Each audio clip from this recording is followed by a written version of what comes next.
Hello and welcome to this special event 5 years after Paris Agreement. It's a very important event. 2015 is when the world came together to fight climate change. There was a realization that climate change is the biggest crisis that the world is going to face in the coming future. There have been impediments and hurdles in the way of fighting and tackling climate change. The COVID-19 pandemic has been one such reason why many say that overshadowed the fight against climate change. But I'd like to believe that there is much more to climate change, and also the fact that now, more so than ever, there is a need to fight climate change, and COVID-19, the pandemic, has taught us that. We have a very esteemed panel over here with whom we'll be discussing what the governments world over have done, what India has done, and how to move forward.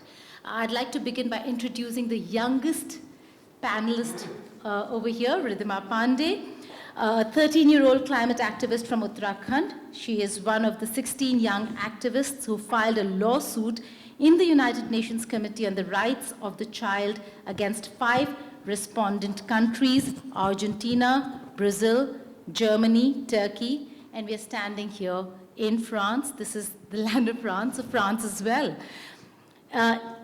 Indicative of the largest emitters in the world to protect lack of government action on the climate crisis. I'd also like to invite Siddharth Hande over here, 31-year-old founder and CEO of Kabadiwala Connect. That's a mobile app-based smart trash cans to dispose plastic bottles for recycling. The app enables residents to identify smart trash cans in the neighborhood for plastic disposal. Dr. Arunabha Ghosh is the founder CEO of the Council on Energy, Environment and Water. All those who have worked anywhere near climate and environment would know CEEW. He has led CEEW to the top ranks as one of Asia's leading policy research institutions and among the world's 20 best climate think tanks in 2013 and 2016. He was actively involved in conceptualizing and designing the International Solar Alliance. Welcome. I'd also like to invite Dr. K. Sivakumar. He's a scientist with the Department of Endangered Species Management at Wildlife Institute of India and has over 20 years of research experiences on threatened fauna of India. In the recent past, he has focused on environment flows assessment in context with hydro projects of the 3 largest rivers in India, that is the Ganga, the Brahmaputra, and the Godavari. Sonam Wangchuk might not need any introduction to Indians over here, but I'd still say the Magsaysay Award winner has been helping farmers in the arid Himalayan highlands of Ladakh to overcome water shortages by tapping meltwaters to build artificial glaciers. An engineer himself, Sonam Wangchuk's ingenious solution is to freeze glacial meltwater into towering conical mounds resembling Tibetan religious stupas. These ice stupas behave like mini glaciers, slowly releasing irrigation water for the growing season. He's also the founder of the Sekmal School, that's the Students' Educational and Cultural Movement of Ladakh, and his objective is to engage young people from the Himalayas and beyond in eco-solutions for mountain areas. Now, before I begin the discussion and debate and open the floor for questions, I'd like to invite our ambassador of France to India to speak a few words on 5 years of Paris Agreement. Ambassador Emmanuel Lenoir, many thanks. Please join us and a few words from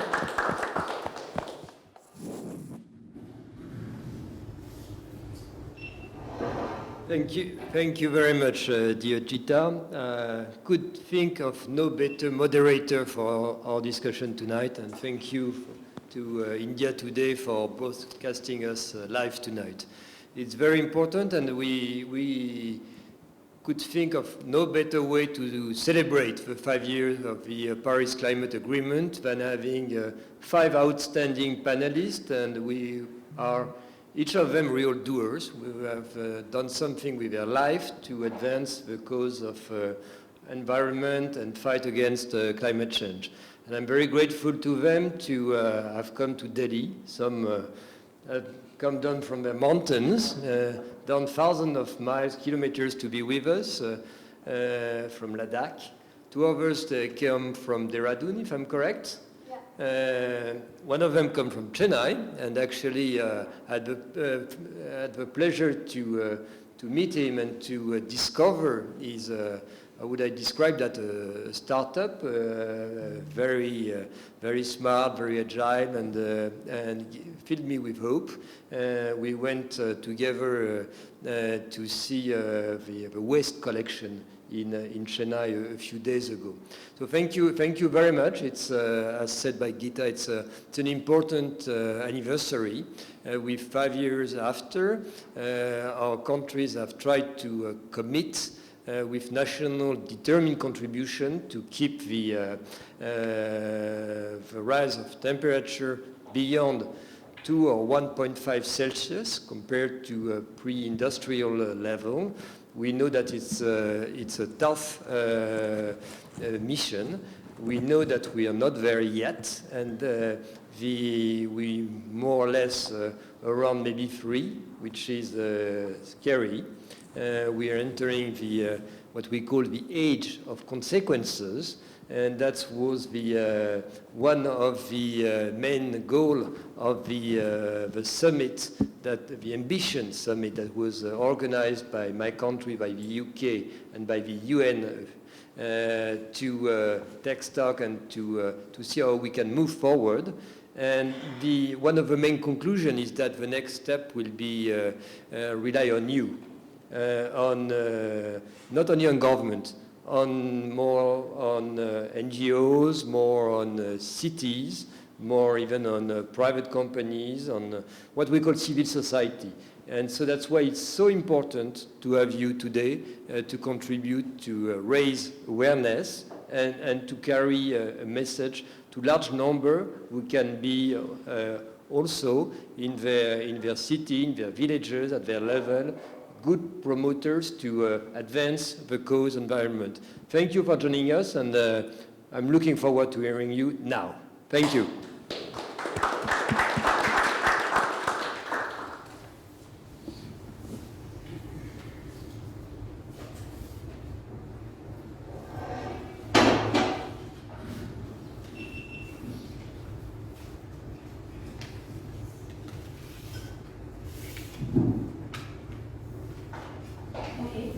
So before we started this entire event, I was just having a conversation with Sonam, and he said that and I was talking about how governments need to really start not just talking about doing things, but also start acting on their promises. But Sonam made a point. He said that it's not just the governments, it's the people too. They need to start making the difference, they need to start acting, and they need to start holding their governments accountable as well. Talking about accountability and talking about action, let's start with the generation that has been the most active when it comes to climate change, the ones who've really spoken up and spoken out. Ridhima, I'd like to begin with you. Do you think your government or governments across the world have really done enough, or is there more, or have we already lost a lot of time when it comes to climate emergency or what we call climate crisis? So to be honest, it's like I won't say that government hasn't done anything, because it's like somewhere it's like they do have many programs or stuff, but when it comes to like taking action on ground, because it's like I can't really understand, to be honest, I can't really understand data and stuff. It just goes, it's like up from my head. But it's like like how I understand things are just like seeing it on ground. And to be honest, I haven't really seen enough on ground because it's like government had sort of like tree plantation project. And under Namami Gange project, it's like they planted over 1,000 trees at a particular area. And I went there, not like purposely but accidentally over there to sort of like for my shoot. So when I went there, the board was down, and it's like on the board it was like the last year they planted sort of like thousands of trees, but it's like over there on the ground I was able to see the fence, and it's like small kind of like sticks over there and not even a single leaf. So it's like, this is how it's like, what I feel is like, this is how most of their projects have been working. And to be honest, it's like, because I don't really know much about the other governments, but honestly talking about the government of India, it's like when it comes to like giving up speeches, they have been the one most amazing ones, because it's like saying that we are doing like sort of a lot, India is the one, it's like doing its best or stuff like that. But it's like when it comes to ground reality, it doesn't even take them much time just to like denotify the whole sort of like elephant reserves and forest reserves, and it's like cutting out like thousands of trees, 10,000s of trees recently for airport expansion, which isn't really an important thing for me, because it's like living over there, using the flights over there and seeing not even just like the people living over there doesn't even use that much of flights, but still they want to expend that just because they have budgets, because they know like they can clear it easily. And when they were not really able to, they just like denotified the whole area. So it's like, for me, it's not a proper way like how the government should work, because not even thinking about like the biodiversity over there, the people living over there, because they might have been living over there from from ages, and it's like they might have like their sort of like livelihood based on that. So it's like seeing all this, to be honest, I don't feel like the government is doing their best. Not doing their best, but at least there's a beginning. Dr. Ghosh, International Solar Alliance, countries coming together. I see a lot of projects, a lot of events around those projects as well. But when it comes to vision and a fructification of the vision, where do you see the world, India headed? 5 years hence, do you think that we've done enough? Geeta, clearly we've not done enough, because even in a year where we effectively shut down the planet, the reduction in emissions will be about 5.5%. When we need a reduction of emissions about 7.5% to have any reasonable chance of staying within the 2-degree limit. Now, obviously, shutting down the planet is not an option. That means we have to do something else. And that something else was what the Paris Agreement, and I would say not just the agreement, but the process leading up to it and everything around it was oriented towards. That each country will figure out what it can do, as Ridhima was saying, what it can do best, but also countries will work together to see what they can do together. And that was the foundation of the International Solar Alliance that France and India promoted. And we have more than 80 member countries now. But if you look forward now, 5 years ahead, and you look forward to 15 years from now, what needs to change? We talk about exponential action. I think we need to think about exponential finance. We have the bulk of sunshine happening between the two tropics. And yet, 40% of the world's energy investment goes to less than 15% of the world's population in the northern regions. And less than 15% of the world's energy investment is coming to 40% of the world's population in the emerging economies, where the sun shines the most and where the demand is also higher. Right? So, what needs to happen in an exponential way? We need to figure out how can we aggregate the demand that is there across all of these countries and bring the money into those economies. That's number one. Number two, I think the International Solar Alliance has an incredible opportunity to take the energy transition closer to communities. Just like, Ridhima is voice of the youth, Sonam is trying to, bring sustainable irrigation to extremely arid, difficult areas. We have to bring these so-called technological and technical solutions closer to what people feel like, right? So how can the International Solar Alliance help promote more distributed energy? Every megawatt of distributed energy creates 7 times more jobs than utility scale solar. So that will make people feel that they have a connection, they are empowered, they have agency over the solution, not just they are victims of the problem. And the third thing the International Solar Alliance needs to do is to mainstream the applications of energy to our daily ways of life. So not think of energy as a separate thing. It's how do I run my building? How do I run my car? How do I run my factory? Energy is the fuel that drives the economy. So once we begin to think not of it as just an intergovernmental platform or just something that you think about during negotiations, but you make it much more tangible in terms of the money, in terms of our feeling of, yes, I set this up on top of my roof, so I am part of the solution and the ISA is facilitating that. And I am changing the way I live my life, I'm changing the way I run my business. And the ISA is connecting the dots. That's the kind of international organization of the 21st century that we need. Okay. We are entering the era of consequences when it comes to global warming. It's not just about human beings. The most affected lot is also the flora and fauna, the wildlife. Dr. Sivakumar, how badly affected is the flora and fauna, and what should the government be doing? Thank you. Actually, you recognize that the wildlife is badly affected. Actually, this is the victim of climate change, our biodiversity. There is no doubt about that. The most vulnerable victims, and because they became a victim because we didn't take care of them in the past. And then now, solution also left with the biodiversity only.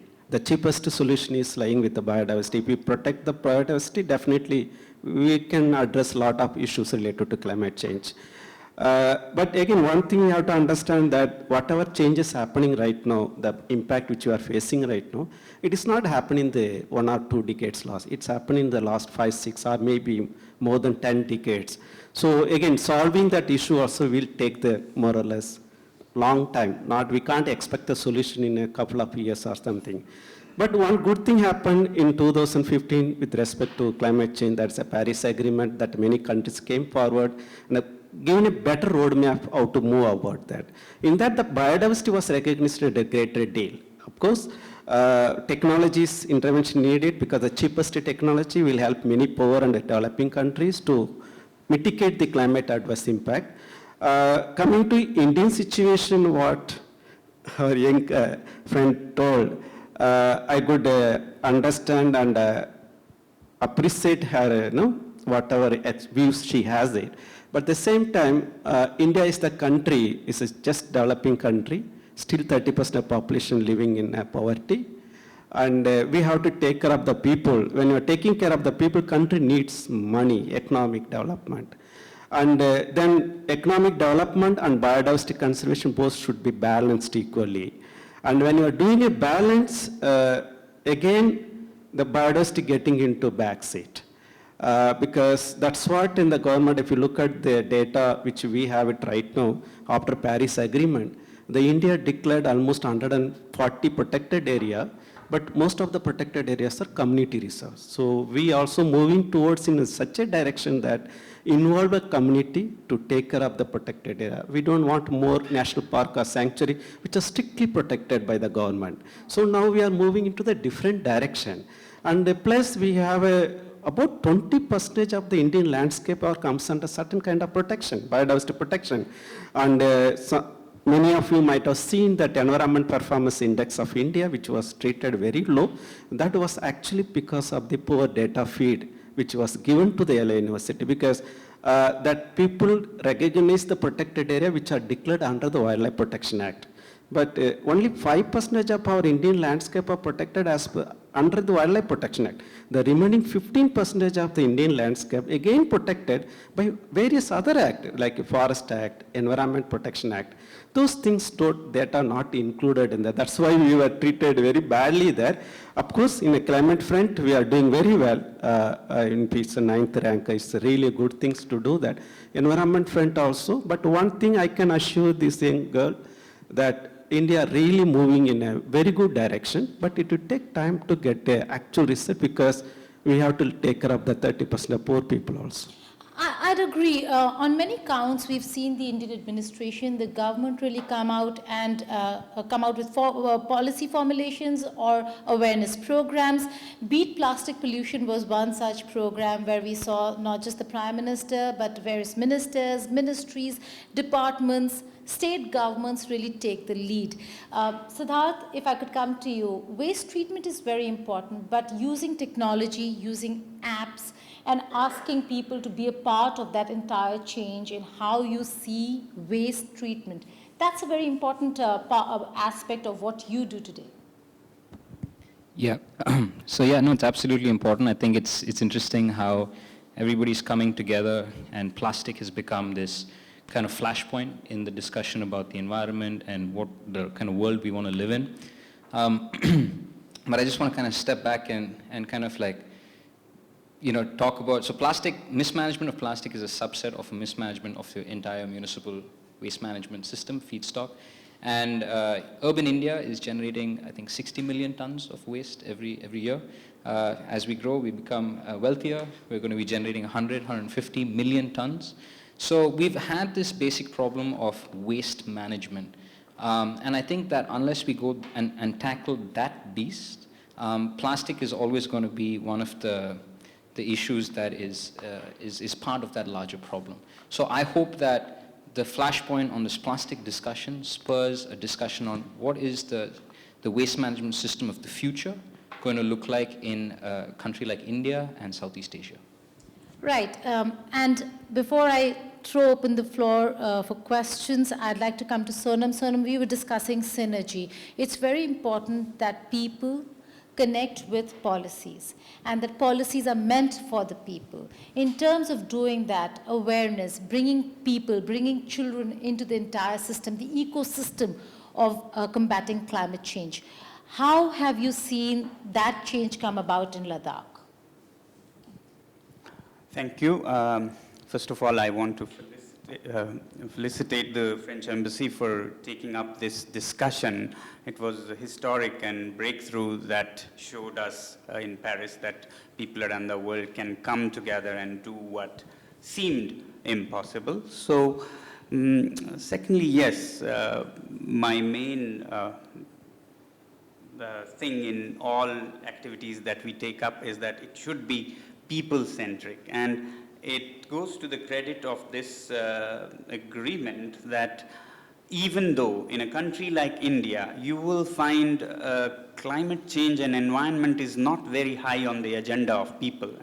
And in a democratic country, governments normally cater to what people's priorities are. And I think it is due to such agreements and global aspirational settings that India has been taking such initiatives like International Solar Alliance and so many others, which I find sometimes, ahead of its times, because I don't find the people in the street with those priorities. So it's already great. Now what needs to happen is exactly that it should not be left to some enlightened or not so enlightened people in the government, but it should become the priority of people at large. Only when it is really close to people's hearts will governments make it close to their policies, So world over, and particularly India, we have to do a lot.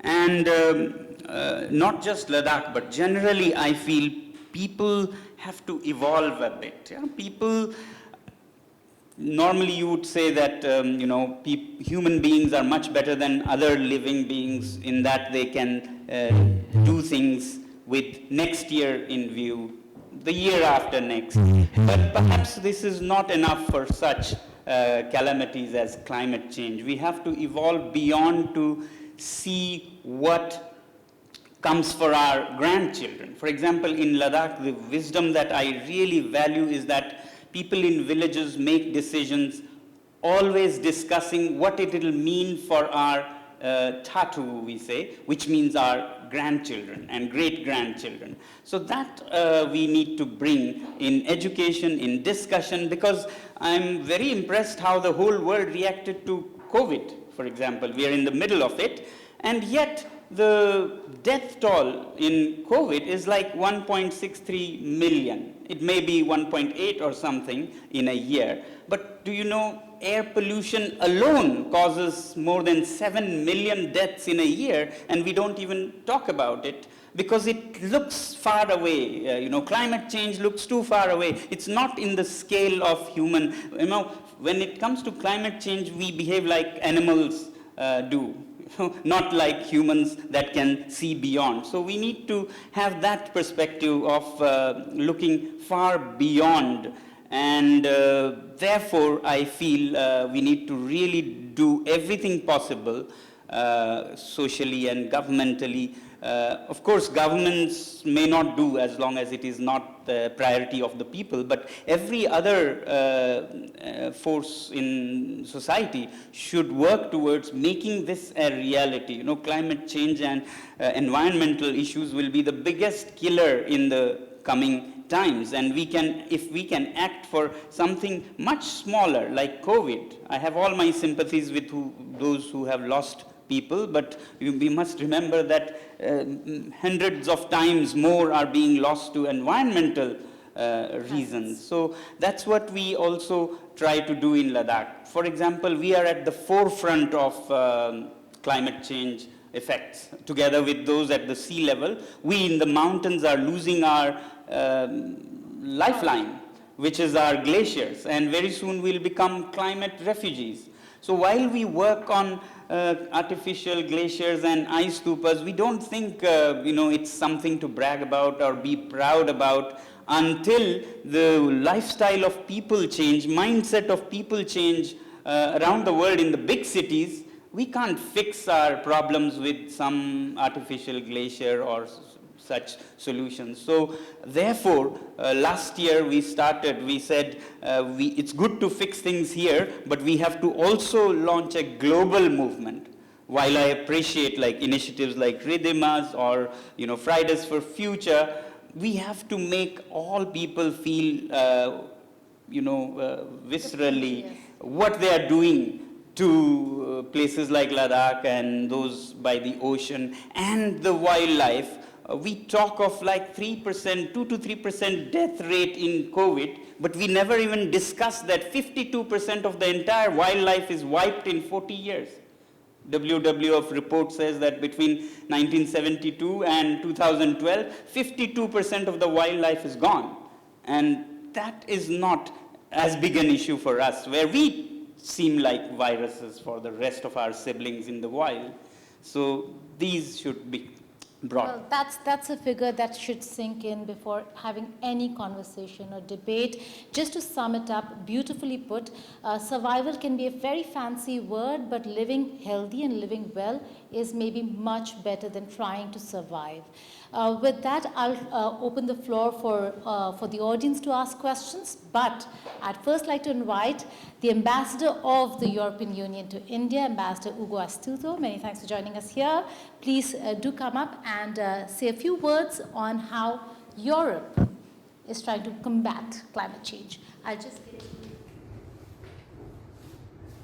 Thank you very much. Thank you indeed, and a big thank you to the Ambassador of France, to Emmanuel, for organizing this event tonight. An extremely interesting panel indeed, a very thoughtful presentation. Well, in the run-up to Glasgow, to COP26, it's absolutely indispensable that the civil society stakeholders also speak up in support of what governments are going to do in Glasgow, which is to reiterate our determination to implement in full the Paris Agreement. Unfortunately, as speakers said earlier, we have the scientific evidence that what has been done so far is simply not enough. So we need to act now if we want to avoid that the world temperature increase well beyond 1.5 or even 2 degrees. It's indispensable. The international community needs to act and needs to gather, needs to come together for these objectives. The European Union has adopted a very ambitious objective in this respect. We want to be the first climate neutral continent by 2050, as you know. And not later than a couple of days ago, the European Council has actually made our targets for 2030 ever more stringent. We want to reduce emissions by 55% by 2030. The previous target was 40%. India has also demonstrated what can be achieved by investing massively on solar, for instance. I think the International Solar Alliance launched by India with France has indeed a great potential, also in terms of promoting international an energy mix which is sustainable. So I think it's indispensable that the international community focuses on Glasgow 26, COP26 at the moment where we need to renew our ambition and to instill a sense of urgency into the fight against climate change. We need to change the paradigm of our economic models. The need to adopt a resource-efficient and circular economy has never been stronger. That's also what underpins what we call the European Green Deal, adopted 1 year ago. So we want to refute the trade-off between growth, jobs, and the environment. We want to achieve growth and jobs through the protection of the environment, through innovation, by making our economy more circular, by being more resource efficient. And I think it's an endeavor which must be global, in essence, if we want to achieve our objectives. Thank you very much.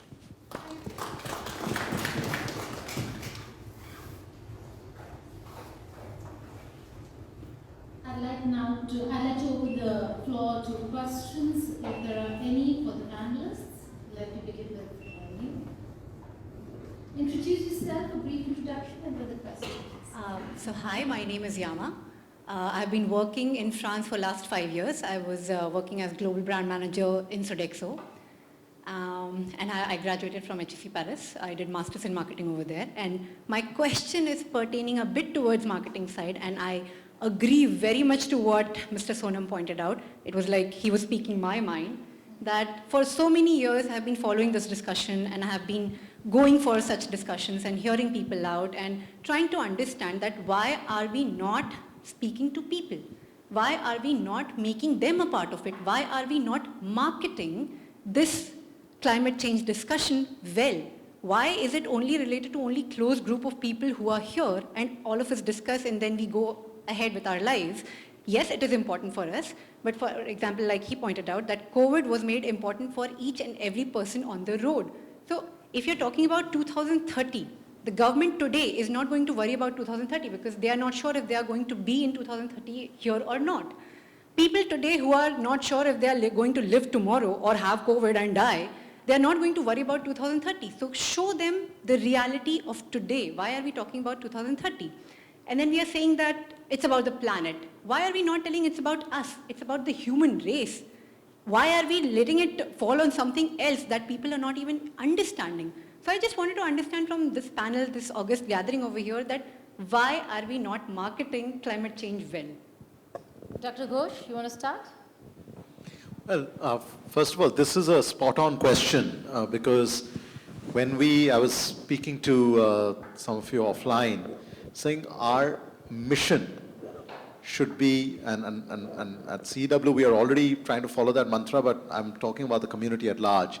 Our mission has to be to take sustainability from the margins of our public consciousness to the mainstream, right? Otherwise, it's not going to happen. Now, how will that happen, right? Number one, there is this notion of risk versus vulnerability, right? When we talk about climate change in general, we talk about overall climate risk. The planet is in dire crisis. Vulnerability is very different, right? A person, we are all feeling cold, but the person without warm clothes or a blanket is vulnerable. We are all at risk, right? The same thing happens about climate change. As our CW's recent report brought out, 75% of India's districts now are hotspots for extreme weather events. Right? And it's the first stage of our forthcoming climate risk atlas. It will be the first such climate risk atlas anywhere in the developing world. That's how someone in Chennai or someone in Pondicherry or someone in Kanpur will understand what does it mean for me. However, humans tend to also run away when they see, when you don't know how to solve for a problem. So then you ignore the problem. So in addition to vulnerability, you have to think about empowerment. And that's what I meant by bringing the energy transition close to communities, right? Thinking of a solar plant in the far out desert of Rajasthan doesn't mean anything. But when there's a solar plant on your roof and there's an efficient air conditioner inside your living room, right? And you have an app telling you what is the energy consumption you're taking up. And then there's another app that's telling you, what's been your water circular system. You're nudging behavior towards a different end, right? So we have started doing randomized control trials, sending SMSs to consumers for looking at their behavioral change and how they use appliances, etc. And the third one, and I think there are journalists in the room, etc., is broader public communication. That's where your role becomes so much more important, right? Not just in terms of the end is nigh, but the future can also be beautiful, right? Last year around this time, I was in a documentary on climate change, and it just won the best documentary award. So how do we then take this notion of making individuals understand their individual vulnerability, bringing a sense of empowerment over your own agency, and third, much wider public communication. We should stop talking about climate change and talk about climate crisis. Maybe these are ways in which we can take the conversation from the margin to the mainstream. But also, just in terms of marketing, Siddharth, how difficult has it been for you as somebody who's just developed an app to combat plastic pollution and taking it to the people and ensuring that people come to you? How difficult has that really been? Yeah, I mean, honestly, I think plastic is a really interesting example of so we run a for-profit business in waste management. We're working to integrate the informal sector into the formal waste management system. We believe that that's a new model that can develop something that's born in India, that is very efficient in how it thinks about waste management at the city level. And I can clearly remember a time in our company, which was before people thought about plastic and after there was like, hey, there's a crisis. And everybody came in and said, okay, we need to look at this plastic, we need to do this, we need to do that. So I think, again, I feel that that's a good example, but it's also still an incomplete project in the way that at the end of the day, these kinds of things, you have to transfer complex narratives. Plastic is a subset of municipal waste management. How do you finance municipal waste management? Where's the money going to come? Municipalities are looking for debt financing from the World Bank, et cetera, to build systems that are very centralized. So it's very hard to crystallize clear messages, and it's a complex narrative. So I kind of want to shift it to another point. I think there needs to also be a funnel where people can feel engaged and do work in this space. So for example, when I was growing up, 17, 18, 19, there was so much fear from my parents about what I was trying to do with my life. My dad's a doctor, my granddad's a doctor, my great-granddad's a doctor. And then I come and say, yeah, I want to do, he saw me on the beach cleaning up some plastic, doing some waste audits. And he's like, what are you doing? So I think that there needs to be a mainstreaming of a pathway where you can work and live and doing good is a part of how you exist. And I think that that's also an important aspect. It's not about just communication to somebody who's working in Infosys or Tata or something like this, but it's also the ability to say, hey, I want to craft a future for myself. So that's something I think is important. Any more questions? Yeah.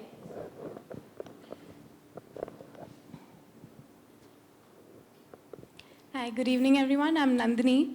I'm a young professional in the agri-food sector, and I work with a social enterprise currently to build food communities for natural farming. I graduated from Sciences Po, Paris, did my master's in environmental policy.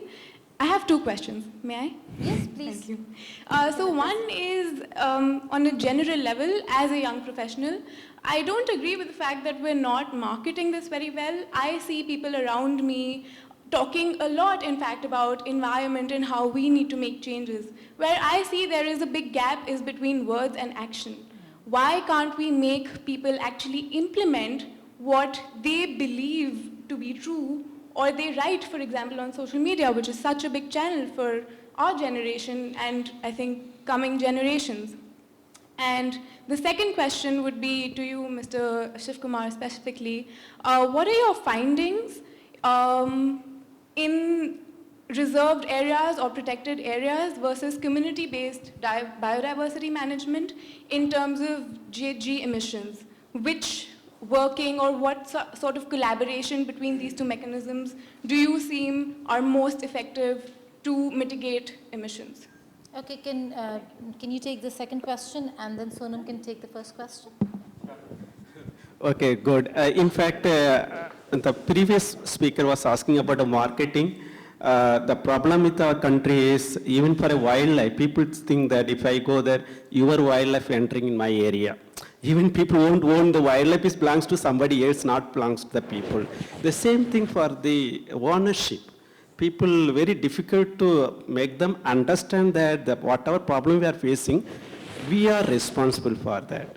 Immediately people think that it's the government's responsibility to mitigate. That is what Sonam or whatever other speakers also talking. So we did a lot of marketing, as she's mentioned, that we have exclusive climate change express, which ran throughout the country and almost a year period. People know there is a problem, we are facing it. Problem is the solution. They think that the solution government should do that, not the people. That's the problem right now. We have to make the people to understand, yes, everybody should collectively work. Coming to the reserve community reserves, what's happened, the people in our country are having a bad experience with the national park and sanctuary because they somehow feel that their rights are taken away by the government. And government also realizes, because government doesn't want to put the people in a trouble. Any government in India since independence want to take the goodwill of the people. They need a vote actually. Nobody go against the people. And but still we declared so many national park and sanctuary in our country, basically because we want to have some kind of inviolate habitat for wildlife. Otherwise, as Sonam mentioned, that we already lost 52% of the wildlife, not a species, it's a wildlife, and probably the number of individuals they're talking. But community, what we are doing it, we will say this is the land belongs to the community, but it has a good biodiversity value. So the government trying to, whether it's a state government or a central government, trying to help the community to facilitate to manage that area without affecting their livelihoods. That's what. If you keep on doing it, because already we have about, as I told you, around 23% of Indian estate is meant for conservation. But unfortunately, only 5% are strictly protected. The remaining with the community only. So now we have to work with the community, make sure that protected or conserved estate, I'm talking about forest land, not degraded further. If those landscape is degrading, as is mentioned that because the forests are degrading in our country, but unless until the community come forward to make sure that the forests are not degrading. If not degrading, means it's going to help them only. That we have to convince. I'm working on a marine system. That's what we are trying to convince the fishermen community that we want to conserve this certain packet of the marine ecosystem in our country to promote the economic up that same people. And we were successful in conserving bringing back the dugong. Once upon a time, the dugong people used to kill it for meat. Now they stopped killing it because we convinced the people, if we say one dugong, it can help you getting 2 crores rupees per year. That is the ecosystem service they provide to you. And just killing them, you get few hundred rupees for that. People convinced. And nobody in India right now killing dugong last 4-5 years. So this is what we have to make people to understand the value of biodiversity or ecosystem service they contribute. And whatever damage is happening, that is because of us only.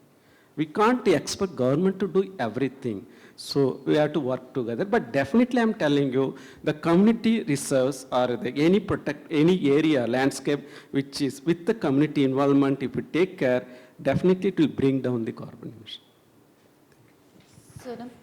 Yeah, so regarding the marketing of climate change among people and ordinary people, I tend to think that it's not true that it's understood by most people. Maybe in your circles, people understand, but if you think of ordinary people in the streets, they don't. They don't understand, they don't have it as a priority even.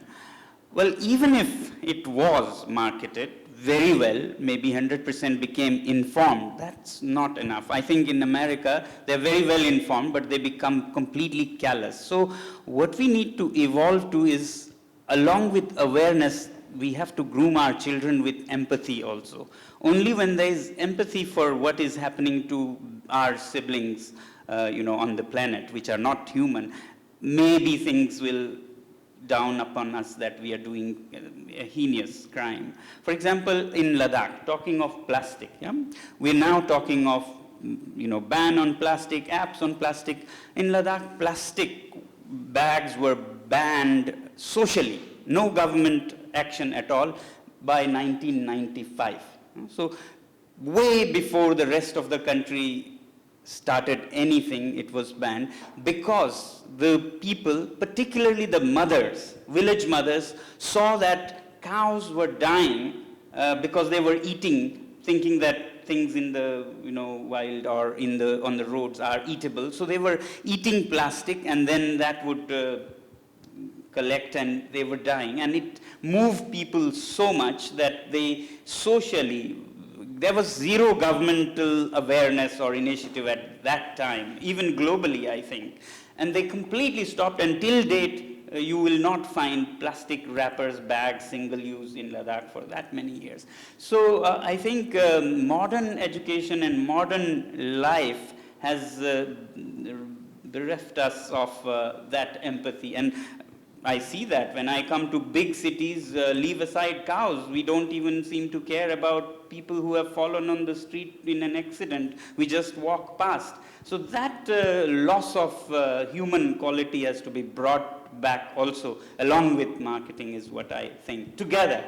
And then it has to be made interesting also for young people particularly. So that's why last year we said, we have to not make it too grim also. It can be made fun, and we launched something called I Live Simply movement globally.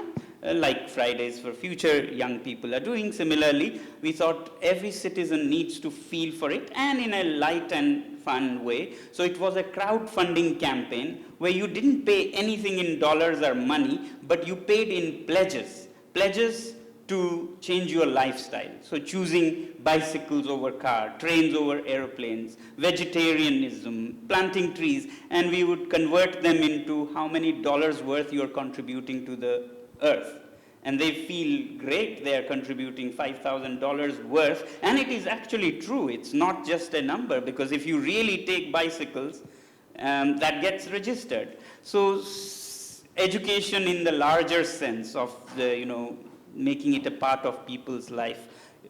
So like this I Live Simply movement, you can look up. Yeah. Before I take another question, Ridhima, quickly to you, do you think becoming a climate activist in an ecology such as Uttarakhand, which is very vulnerable, have you been able to reach out to people? It's like, sort of, when it comes to reaching out to people, it's like, as being an activist, as being a child, it's like not everyone gets in sort of guidance towards like what we should do, because as when it comes to like my school, I would give it, it's a funny example though, but it's like when I try to convince people, it's just like the very first thing what I did, it's like to try to make like my sort of like a girl in my school who was older than me. So she was eating chips and then it's like she was throwing the wrapper out. So I was talking to my friends. So it's like suddenly I was like, they give it to me, because it's like at that time I started feeling a lot about it. And since seeing so much garbage into like in the Ghats over Ganga or like near my house, and no one really simply caring, and it's like I personally like feed many street dogs. It's like I take care of them, I give them medicines if they are not like well or stuff, I give them sweaters and stuff, and I even like let them come in my house because it's very cold right now. So it's like seeing them eating, and it's like I lost my 4 puppies because of that. So I really got driven through because of that. And somewhere it's like I asked her to give that wrapper to me, but what really happened was like we had a dustbin in our bus, but no one wants to get up and go to the front. Everyone is just the easiest ways to throw it after the window, and it's like no one really cares. So then after, it's like when I kind of like said her, it's like don't throw it away, give it to me if you don't want to go there. So she was like, no, I'll throw it. And after that, it's like I started talking to my friends again. And then after just like little bit of time, when the bus stopped, she threw it away, just like in front of me, just to like tease me up that you were saying me, stop, I'll not stop. And that was the time when I somewhere got really sort of like screwed up and angry. And I was like, this is how people are behaving, and this is the reason why things are not working on ground. And to be honest, I have seen many people, it's like everyone has different mindset, and I can't just like go into someone's mind and change the things up. So it's like, it has been a really difficult thing, because it's like most of the people doesn't even want to listen activists, because they feel it's like climate change is not real, and what we are doing is somewhere gonna stop our economy from growing up. And it's like, this is a kind of like a ridiculous topic to talk about. In spite of this, we should be talking about like having more employment for the people or stuff like that. So it's like, these are the things, it's like, it sort of like gets really difficult when it comes to like making people aware, because it's like simply most of the people would be like, okay, we'll try to do something, and most of them would be like, we don't know what to do. So it's like everyone has different mindset, and I can't really like sort of like kind of like compel them to change it, but Compel yeah, it's or like, convince them. It has been an uphill task for many. Questions? Yes. Thank you very much. Hello, everyone. My name is Gunjan. I'm a lawyer by training, and before we hear groans about that in the room, let me also give you one more fact about myself. I work in legal and policy research in an area that unfortunately can be blamed for stealing attention and headlines from the climate crisis, and that's technology and national security. And of course, the bridge that I'm trying to make here, we've spoken about how we need to start employing the language of us being in the midst of a climate crisis. And of course, there's a risk of securitization of the issue there that I will not get into, but I will build a little bit further upon Your Excellency's comments about the need to imagine an alternative paradigm for development. Now, of course, conventional wisdom dictates that the most technologically advanced nations have been the ones that have contributed most to climate change because of industrialization. And now when we're speaking of the advent of Industry 4.0 and so on and so forth, in your minds, and this is a question generally for the panel, and I would be delighted if Your Excellencies were to feel compelled to weigh in, what do you think should be the role of technology in this alternate paradigm of development? Because certainly there are some solutions that are technological, but in your mind, when we're talking about solving the climate crisis or coping with it even, what are the limitations of techno-solutionism in that process? Thank you. All right. Dr. Ghosh, would you like to Yes, this, the primary limitation of techno solutions is that it devalues human agency. So we all think someone else, some mad scientist sitting in some lab is figuring out the solution for the problem that I'm facing. Right? And that is why for decades we've been ignoring the climate crisis, thinking that yes, human ingenuity will figure out a solution. Now there is a way to turn that around. Okay. And it won't come from, as you rightly said, from securitizing the debate. It has to come from thinking about what is technology. Technology is the application of science to a problem. But that transition from the hardware of technology to the application is where innovation comes in, right? So just this Saturday, my 8-year-old daughter, I put her through a solar training, okay, where she's figuring out, what is a cell and what is a panel, etc. But then I said, why don't you make a presentation on what you learned, right? She went to a lab, she saw everything. In the presentation, her first slide, I have not told her this, is how can I apply this? So she is talking about a solar charkha, a solar sewing machine, a solar milking machine, right? And at CW, 3 months ago, we launched a $3 million program to help rural startups using clean energy for income generating activities. This is taking advanced technology and bringing it front and center to the poorest of the poor, right? And how do you create entrepreneurs and then micro entrepreneurs and so forth? So the whole point about technology is bridging that application of it to the problem you're facing, right? If we don't do that, then we will again live in those binary worlds of I'm the victim and someone else is going to figure out the solution. Our job as communicators, as policymakers, as media persons, as influencers, has to be to try and take the solutions closer to the people, right? And then they will see that this is not something far out there. Right? It's absolutely critical. And you mentioned the national security paradigm and it dominating. Well, there's a reason John Kerry has now been put as as part of the National Security Council, and he's the climate czar, right? So when you think about non-traditional security issues, you're talking about environmental stresses. And it's not so much about what humans are doing to the planet. It's much more about what the planet is going to do back to us. And it's most about what we will do to each other. And that's where Sonam's point about empathy comes in. Yes, I'll take that question to Dr. Sivakumar, but Sonam, to you first, because you have already applied. You've used technology, you've merged technology with an innovation with the projects that you've handled and that you've taken forward in Ladakh. And technology is an important aspect to fight climate change. The future is going to look only brighter if there's more innovation in this sphere. I see technology in at least two different ways: material technologies and inner technologies. Material-wise, yes, there are things like climate solutions. You need science, you need applied science to counter those, understand the ecosystem and heal it, like we try in Ladakh.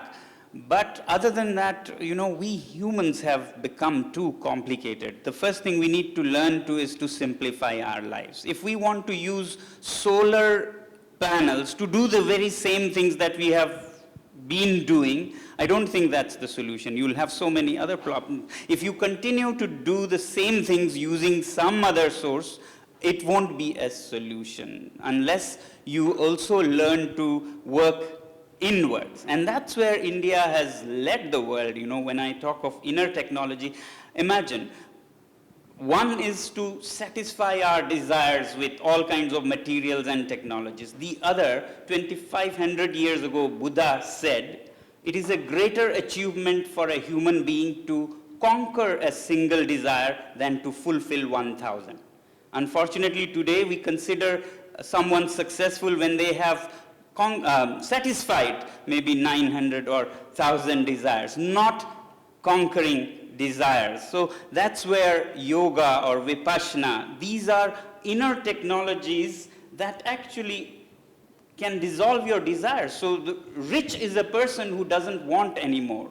Poor is a person, even with billions of dollars, who wants, who thinks it's only a tenth of what she or he wants. So we have to evolve in the inner world also, and therefore we need inner technologies as well. And when we talk of technologies, it should not be about just material and fixes of the external world.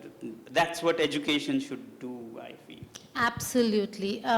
To put it very simply, consumerism is what Sonam is trying to address over here, that if you want others to live, and that's where Dr. Sivakumar, you need to weigh in, if you want animals to cohabit with us, to be able to live with us, we need to reduce the consumerism that completely has engulfed us.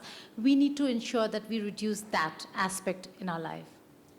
Thank you. Actually, it's a very important question. In fact, as Mr. Sonam said, what he said about the technology, we have a solution. In fact, all the ecosystem in the world, whether it is a glacier or a coastal or forest, having excellent resilient power, provided we don't disturb them more. Okay, so we already disturbed, and if you stop disturbing further, probably our natural system itself will take care of us. But it won't happen because the ambitions of the people also, demand from the people also increasing. So we have to satisfy the requirement of the community. Again, that time technology may help the people to fulfill their greediness or a demand.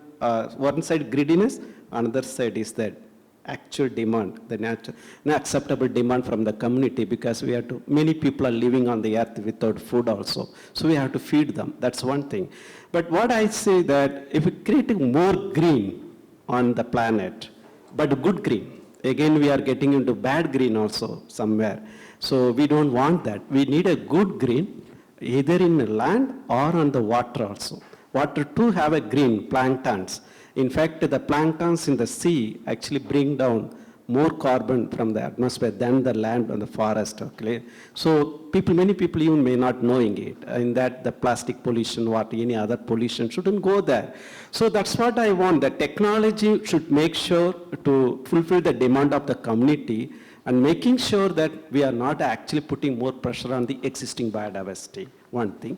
And again, some area we have to in fact enhance the greenery. I'm talking about improving the biodiversity in that region. And coming back to the first question that how people can work with wildlife, okay. It's a very difficult questions because some area wildlife doesn't want the people to be there. Okay, and some area, yes, we can work with the wildlife, live with the wildlife. So we have to understand that also. We cannot keep people everywhere. That is what government policy also, not only in India, all over the world, the same policy apply. That some place should be meant for wildlife alone. We can't keep the people. For example, in fact, I started my first research in Ladakh only, way back 20 years before. I was studying the Tibetan snow trout in that region. That time itself I recommended the government, that time just Jammu and Kashmir government, that people in Ladakh are very lovely people. They don't want to kill fish, but they eat fish. Very interesting.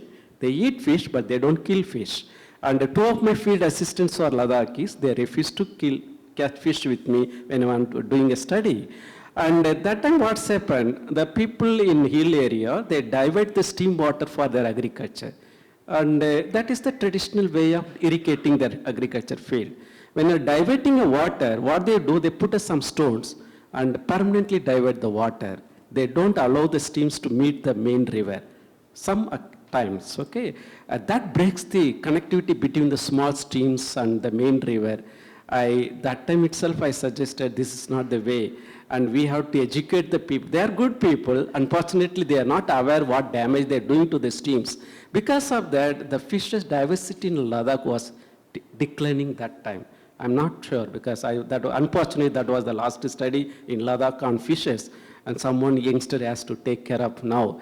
And we told that time itself, now you are working on a glacier creations and the technology which you are applying. And the problem started way back, 3-4 decades earlier itself. We are not allowing the streams linking to the thing because of the fishes are not moving up. Fishes don't move means they don't breed it. This is what in Himalaya my study team found. We are going to lose about 20% of the fish habitat. the fishes in Himalaya are going to lose 25% by 2050 if we don't take care.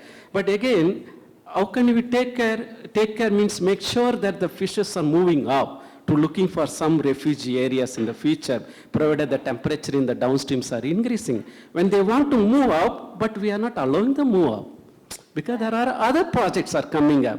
The energy requirements are coming up. Unfortunately, hydroelectric projects are considered as one of the green projects by the people of the world, because they say solar, they say windmill, this next third option is hydro. Comparatively, yes, it's a green, comparatively. But hydro projects do a lot of damage to the aquatic life in the river. They're killing our rivers. So we are finding another solution for that also. That's what e-flow, which we are trying to estimate and then make sure the connectivity going in there. There are solutions, but I believe that the solution lying with the biodiversity.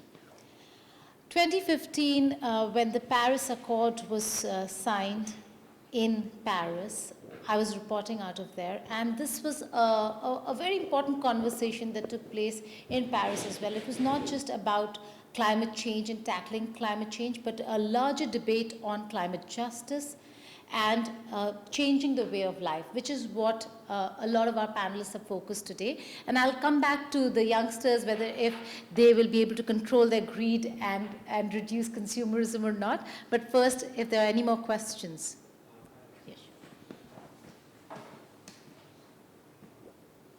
Hello, good evening to everyone, and my name is Gaurav. I studied in École des Mines de Nantes, and I studied a master's in environment and energy engineering.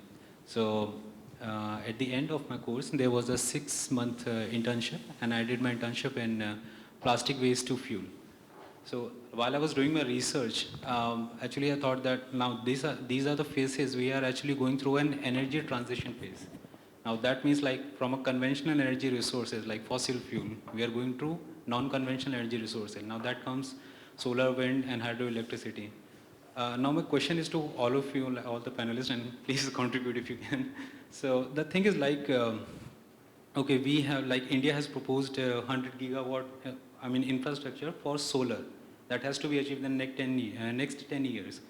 Don't you think there will be a huge challenge for setting up 100% transition of energy? Infrastructure challenge in terms of setting up like wind farm or setting up solar plant. If we plan to achieve like 100% implementation of this renewable energy, there will be a huge challenge in terms of environmental clearance, because eventually it can damage biodiversity as well. Well, that's so biodiversity, and then like people who are living around that area, there will be a damage of like each and everything. So how can we curb it?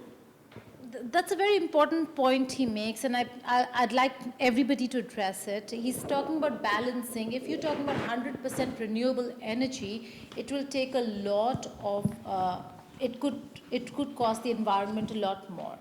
Sonam. I'll just start by saying that it should not be 100% replacing of the old thing with the new thing. It should also be going down to 50% of the need being sourced from greener technologies. And if you reduce the need and then source from cleaner methods, then I'm sure it will be better than your coal-fired power plants that are killing, like I said, 7 million people, among other things, air pollution. So it has to be a new paradigm and not just doing the same old things with new things.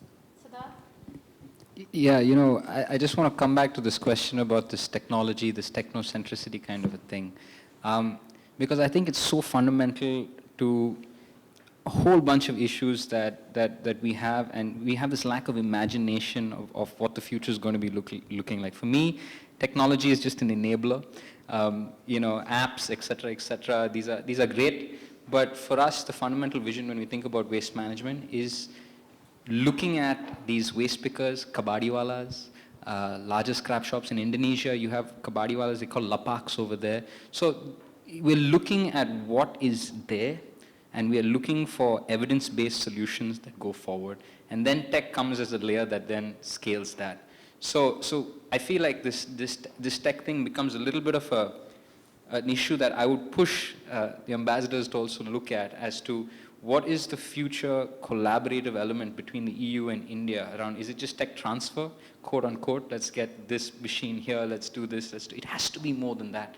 I think that we have this big issue of Western cities creating the narrative of how cities should be, and then you go and you try to develop, Southeast Asia with this mindset. And I think that it really hamstrings the discussion. So for me, I'm not qualified to talk about the renewable mix or any of these kinds of things, but I do believe that from where I sit, India has something to contribute to how the West manages their waste, which is more decentralized, more localized loops. Just want a quick example of this. 30 years ago in Chennai, we had this amazing activist who worked with waste pickers to organize neighborhood collection of material and got households to pay money, and it was all around single stream recycling. You get these different materials. There was, human eyes are actually amazing AI, like when you want to actually look at segregation and things like that. Then what happened in 2004, the municipality did a deal with Onyx, which is actually a French company, and to manage the entire feedstock. And suddenly residents didn't have to pay. So all that hard work of convincing people, hey, you need to segregate, of doing localized people, this is my waste picker, this is the guy who comes on my street, all that was lost because, and we had a new narrative in the paper, oh, look how amazing our streets are, look how clean our streets are, etc., etc. But when you look at the evidence, we have really expensive waste management solutions that's just doing landfilling. So technology is just an enabler. I just want to bring that as for me, is a very personal thing. And I think that we have to start with people first. We have to start with evidence. And without the data on the ground, without good baselines, we don't have this right starting point. We're always going to say, oh yeah, we need this tech. If it's, before it was waste to energy, now let it be pyrolysis, or do something else, or do this, or do that. And we just can't have that. It has to really mix everything together. So for me, that is something that I hope that we will take into the future discussion. We will learn from some of the mistakes of the sustainability narrative that came in, this technocentric kind of thing, and move forward to, because again, I believe when we look at what we need to do and what we need to hit, I think we've made some amazing things in renewable energy. And when we look at waste management, I think that it's set up really well to kind of do something around scale there when we talk about circular economy. But in this case, I believe India can be a leader, like a thought leader in the circular economy. So I don't know if that's answering the question, but it's a very personal topic for me. Ridhima, would you like to weigh in on how Uttarakhand should go green and can go green with renewable energy, but also including maybe reducing consumption, reducing the use of energy, so to say, the manner in which we do today? It's like what I have seen is like basically Uttarakhand is known for its natural beauty, but what's been happening, it's like it's getting destroyed up because it's like the common people think that they want development, they want more jobs to be in Uttarakhand, and it's like they don't think of like what it is going to cost them, even if it's cost them like the whole biodiversity like in between which they are living in. And it's like it's sort of like really disheartening, but at the same time when it comes to like renewable sources, I went to my great grandma's house just like few weeks ago, and I went there, I saw it's like it was top in the hills and still people were having solar panels over there. And it's like that sets an example for us living in the plains, even having so many resources, and but not really trying up, because just thinking of like who is going to maintain that, who is going to do that, or maybe it's not going to satisfy our needs. Because what's been happening, it's like as I being a person, I started living in one room. Then I just like had more money. I want big house. In big house, I had one fan. Then I want AC. Then I want 2 ACs. Then I want 3 ACs. And it's like I have one car. It's like now I saw my friend having this big car. I want 2 cars now. I want 3 cars now. I want these many clothes. I want to go foreign trips. Like in a year, I went like once or like twice and like thrice. It's like that's the real thing. It's like our greeds are getting in. It's like we never get satisfied. It's like, and till the end of our life, it's like we would be, I want more. And until do your friends think like you?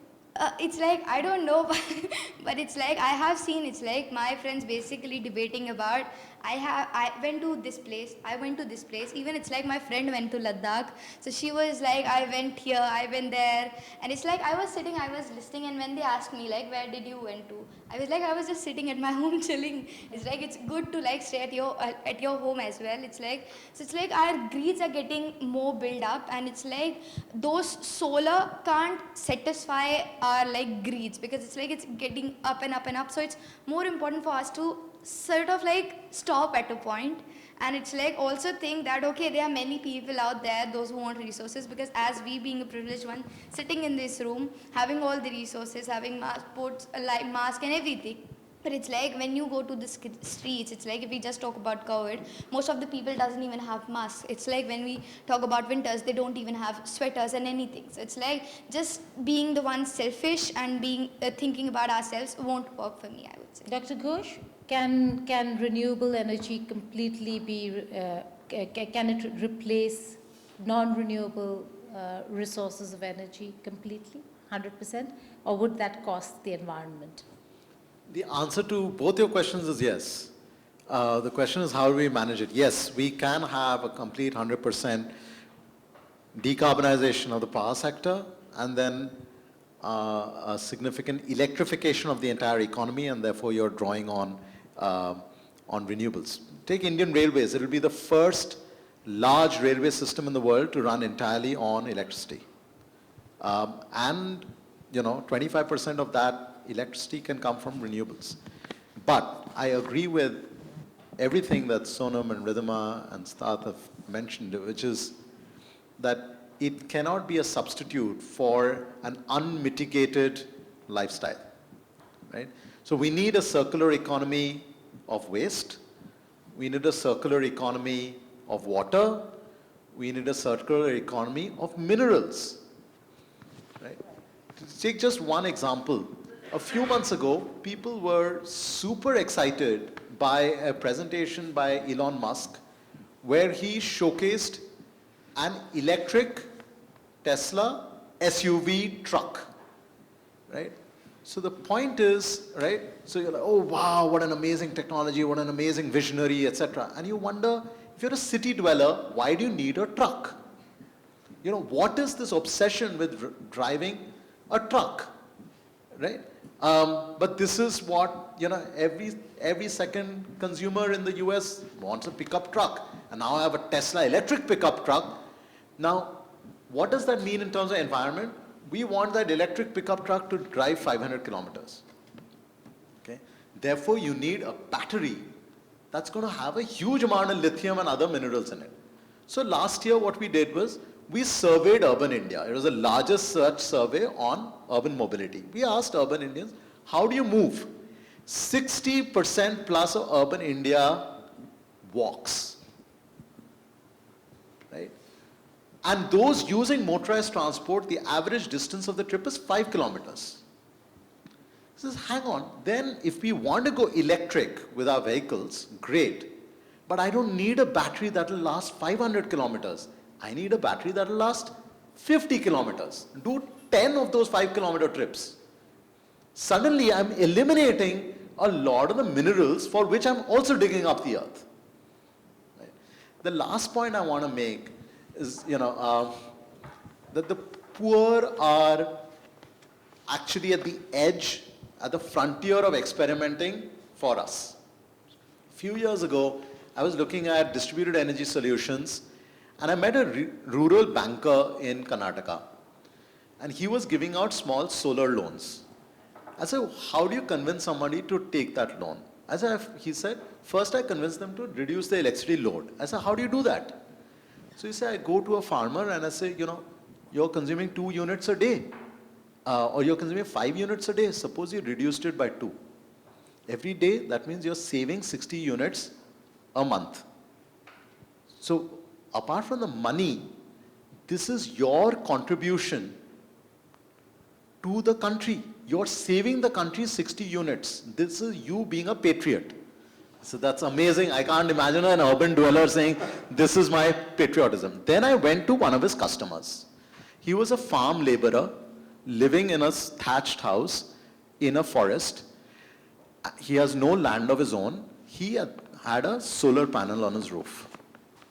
Okay. And at that time, that one solar panel was 16,000 rupees, which was $400. I said, you have no collateral, no land. Why did you go and take that? Why did you take a loan to put up that solar panel? So he had 2 white shirts. As in southern India, people like to wear, white. One was hanging by the clothesline, one he was wearing. He said, before this, I was using kerosene for lighting, and the kerosene fumes were making my white shirts dirty. So I was spending, now here's the punchline, I was spending 50 rupees a month on detergent powder to wash his white shirts. He said, after I've deployed solar, I'm now spending 20 rupees a month on detergent powder. Right? I have never found a Wall Street banker who has come up with a financial model to invest for solar on the basis of savings of household expenses on detergent powder. Right? But that is what I mean by bringing the energy transition closer to people. That's when innovation, that's where efficiency, reduction of your consumption, all begins to tie in to create completely new markets, completely new innovations, completely new business models that, as Sid was saying, we've not imagined. Right. We've completely run out of time. So before I close this discussion, a very brief remark maybe from everybody on how important COP26, because let's get back to the Paris Agreement and the conversation from 5 years when Paris Agreement was signed. COP26 is going to be very important. Countries are going to submit their own listings of what they've done or what they ought to do. And in that, where do you see the future? Where do you see the world in 2021 maybe?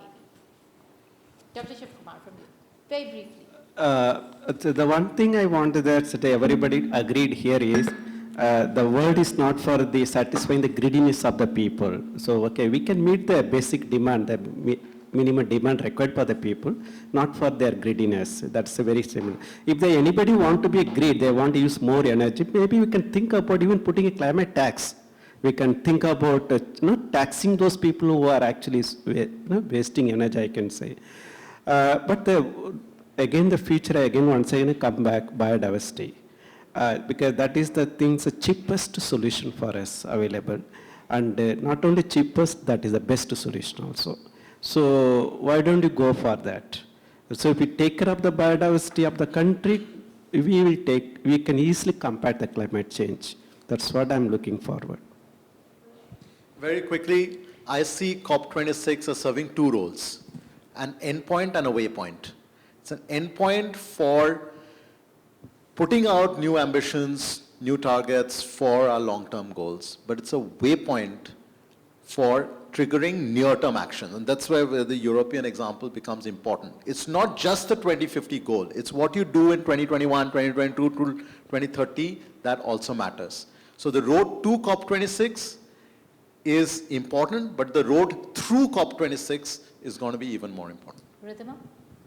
So it's like as being youth and also as being a part of like the Youth Advisory Council at COP26, I would really want at COP26, I would really want the world leaders not just only thinking about how they are going to grow up their economies or how they're going to meet up their targets or stuff like that, but also considering that how their actions in long term are going to cost us, because it's like somewhere there, like the decisions that they're taking or the development that's been happening is costing us a lot. So it's like considering that we are also the one existing on this planet, and we also have to we also want to live further. It's like I don't want to die in just like few years just because of like coughing or just because I don't get proper water. I also want to live a happy life, not just like figuring out how I'm gonna survive, but figuring out how I am gonna live with this, live in this beautiful planet with this biodiversity. So it's really important for me as being in youth to make sure that as being from the south, being the most coming from the most vulnerable country, it's like as being a youth, it's really important for us to make sure that we are also getting the center point, as it's like our lives matters a lot. Right. Siddharth?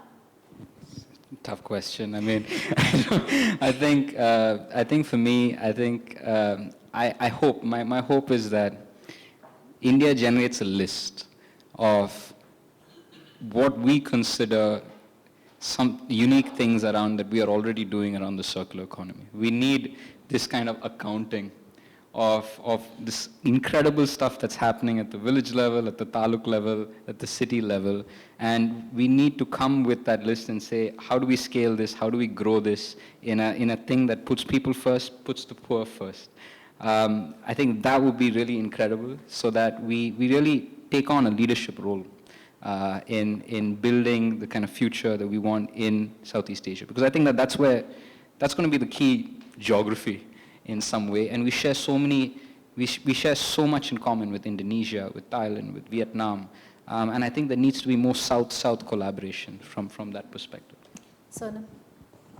Well, I would say, like I began, that governments of the world have done a good job of starting the discussion among themselves, but now it's time to take it to people in schools, in the streets, and make it their agenda, because only when it becomes a felt issue of the people will governments take effective action. Otherwise, much of time and energy is spent on greenwashing and lip service and so on. So we have to explore how to make it really issue of the people.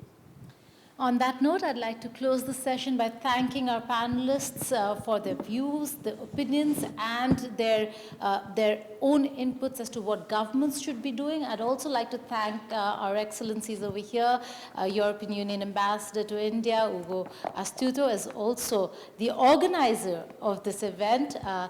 It is 5 years of Paris Agreement that we're talking, so we would have to thank the French ambassador to India, Ambassador Emmanuel Lenoir, and the French embassy that has organized this entire event, to not just spread awareness, but also to tell the world that it is time that the global community comes together and acts as one in fighting climate change. Thank you.